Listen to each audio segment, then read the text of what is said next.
Hello students, तो स्वागत है आपका एक बार फिर से एक नए टॉपिक में। पिछले टॉपिक में हम लोगों ने एक बहुत ही बेसिक प्रॉपर्टी के बारे में चर्चा की थी कि आखिर इलेक्ट्रिक फील्ड की जो स्ट्रेंथ है वो किन बातों पर डिपेंड करती है। ठीक, इस टॉपिक में हम लोग फिर से एक नया प्रॉपर्टी के बारे में जानेंगे।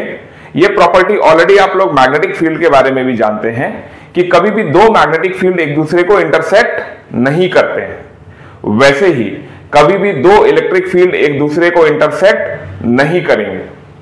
To electric field lines can not intersect each other. क्यों नहीं करेंगे, इसको समझने के लिए हम थोड़े देर के लिए मान लेते हैं कि हमारे पास एक प्लस चार्ज है और एक माइनस चार्ज।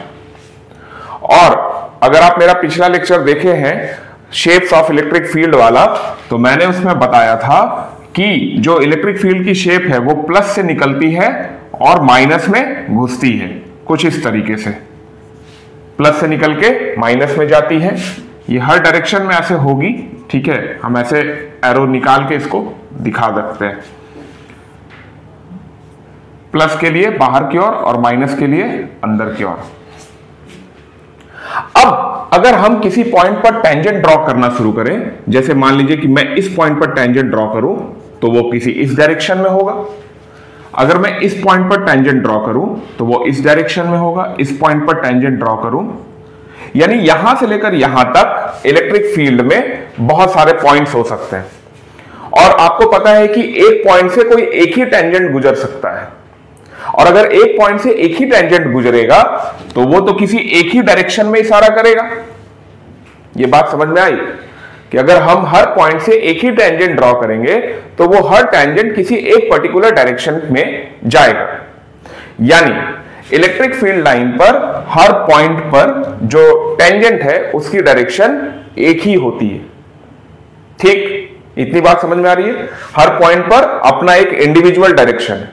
हम थोड़ी देर के लिए मान लेते हैं कि अगर ये दो इलेक्ट्रिक फील्ड लाइंस इंटरसेक्ट कर जाएं, मान लीजिए कि एक कोई फील्ड ऐसे आ रही है और दूसरी कोई फील्ड ऐसे आ रही है और इस पॉइंट पर इंटरसेक्शन हो जाती है, तो अगर ये जो पॉइंट ऑफ इंटरसेक्शन है, अगर इसको ध्यान से देखें, अगर मैं इस पर टेंजेंट ड्रॉ करूं तो एक टेंजेंट तो इस वाले फील्ड पे बनेगी ऐसे, और दूसरी टेंजेंट नीचे वाले फील्ड पे भी बनेगी, वो है ऐसे।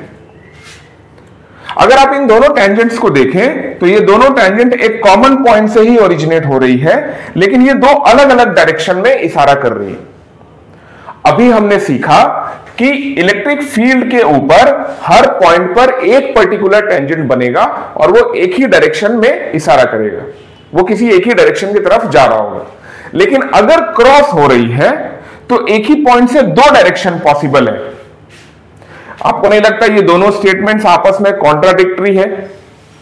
इसलिए एक पॉइंट से दो डायरेक्शन पॉसिबल चूंकि नहीं हो सकती है, इसी वजह से इलेक्ट्रिक फील्ड लाइंस आपस में इंटरसेक्ट भी नहीं कर सकते।